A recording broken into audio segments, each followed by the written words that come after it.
পাকিস্তানের পেশোয়ারের একটি গ্রামে একই পরিবারের ৯ জনকে গুলি করে হত্যা করা হয়েছে। তাদের মধ্যে ৪ জন শিশুও ছিল। গতকাল মঙ্গলবার এই মর্মান্তিক ঘটনা ঘটে বলে জানিয়েছে দেশটির সংবাদমাধ্যম ডেইলি পাকিস্তান।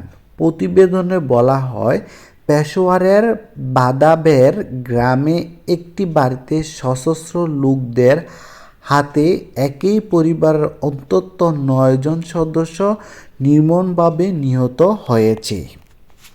নৃশংস এই ঘটনায় বাদাবের থানার পাশে প্রতিপক্ষের বাড়িতে ঢুকে সশস্ত্রধারীরা নির্বিচারে গুলি চালায়।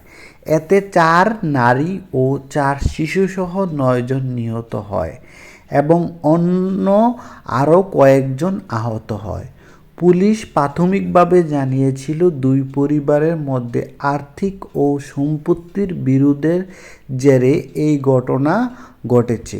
পরে অবশ্য পুলিশ কর্মকর্তারা জানান, আর্থিক কারণে এই খুন হয়নি। তারা বিষয়টি নিয়ে তদন্ত করছেন।